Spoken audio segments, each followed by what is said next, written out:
this racism is different. It's a racism where you think that you need to belittle somebody because they're so oppressed and they don't know what they're doing and they don't know how to do this, and they, oh, poor them, because they don't know how underprivileged they are.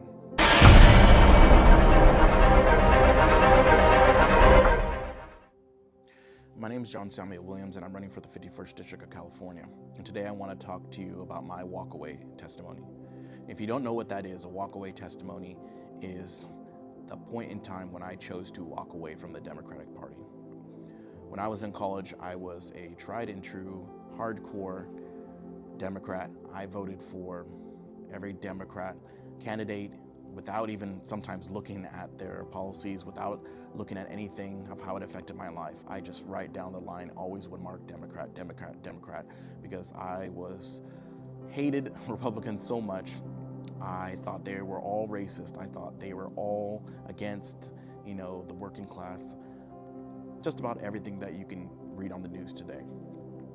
And I want to talk about that point. And it wasn't a singular aha moment. There was no actually big thing that led to that switch, but it was this kind of slow realization. And I'll tell you when it started. It started when I was in college and Obama was elected, and I was so happy. And I remember it was the energy on the college campus was electric, and it was just phenomenal. I've never seen anything like that, and I don't know if I ever will, but it was just this environment, and you could just feel it. And I remember kind of at that time being challenged by some other people of color who were voting for the Republican candidate. And the same thing they would always say is like, no, you need to vote for Obama. You need to vote for Obama. Like, he's going to bring change because, he's for us. He's black, And I'm not saying that he didn't bring a lot of change. I still, supported him. It's just there was a lot of things that rubbed me the wrong way about him and policies he supported. And there was this moment during the debates where somebody stood up and called Obama a terrorist or something like that. And John McCain in his town hall, if you remember this video, he actually shut her down, and he was like, no, he's not. And he's like, I'm not running that kind of campaign. And this stuck in my mind because I was like, here is this Republican that everyone said is racist and is against the working class, who stood up in the middle of his campaign and actually defended the person he's running against. And that was just kind of the start. And then I started to, just see how a lot of the Democratic policies were about using these people and using minorities to leverage voters. Essentially, they would find a minority group, take whatever their issue is, and then leverage it, kind of like stoke these flames to get more voters. And I saw this more and more. Essentially, it's like a patronizing form of racism, and I've experienced actual racism. And I mean, not perceived racism, I'm talking about like straight up call me the N-word racist, right? But this racism is different. It's a racism where you think that you need to belittle somebody because they're so oppressed and they don't know what they're doing and they don't know how to do this, and they, oh, poor them, because they don't know how underprivileged they are. And I always felt this growing up in San Diego when I would go to areas like La Jolla or this, and they would hear me speak and they're like, oh, wow, you speak so articulately. Wow, you're getting an education. Wow, you're doing this. And I'm like, well, why is that a surprise to you? My parents raised me this way, to work hard and to fight for an education and to do whatever I can to carry myself in a way that, respected others. And I was able to articulate myself. And they would always act surprised. And I always felt this feeling inside, like a little bit uncomfortable, And then in the opposite vein, when I would go to people, who were conservative, in the South or anything, when I would tell them this, they were like, that's freaking awesome that you work so hard. That was their first response. They would really get excited that, I was able to work hard for this. And I started to see these two reactions, and the divide only grew from there, and I got a family, I got married, and I started to see a lot of the policies didn't align with my values. It was just kind of these hot button cultural issues.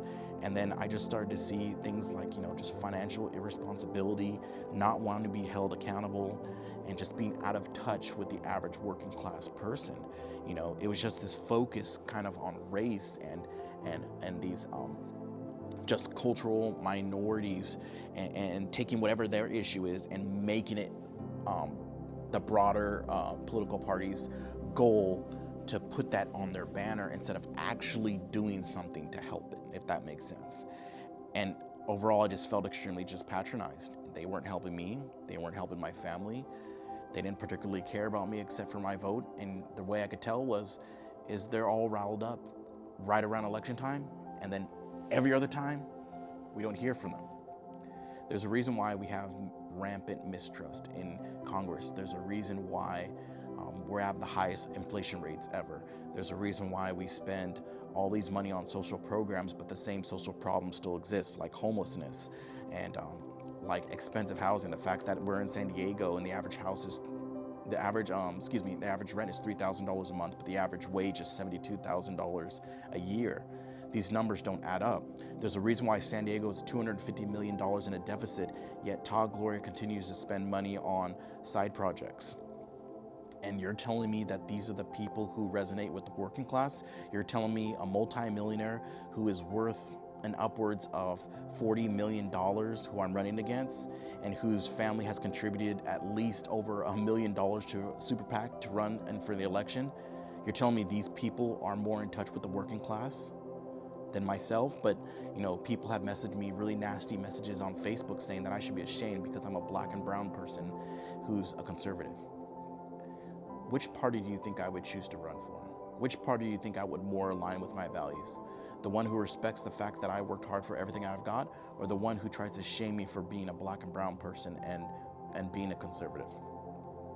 When I talk to somebody who votes for Trump, I'm gonna admit, I've heard racist people, just straight up racist people who voted for Trump, but most of them I've talked to are working class. Most of them I talk to, we don't even talk about race. We just talk about experiences in our life and how hard we work. And some of them, I don't want to say some of them, a lot of them are actually my really good friends who would literally give you the shirt off their back, and you would never know that they were conservative.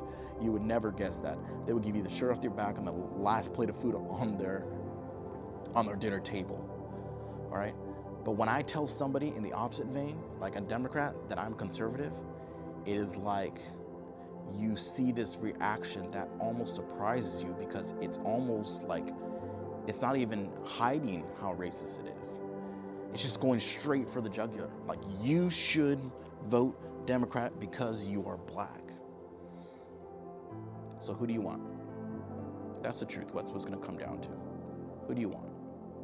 It doesn't matter if you're a Republican or Democrat. I just want you to think right now, who is going to be the better fit to fight for and to be a voice for your working class family? An out-of-touch millionaire, or somebody who come from the working class, who understands the very issues you're going through and has the education to be able to articulate good policy? That's the choice you have in a few years.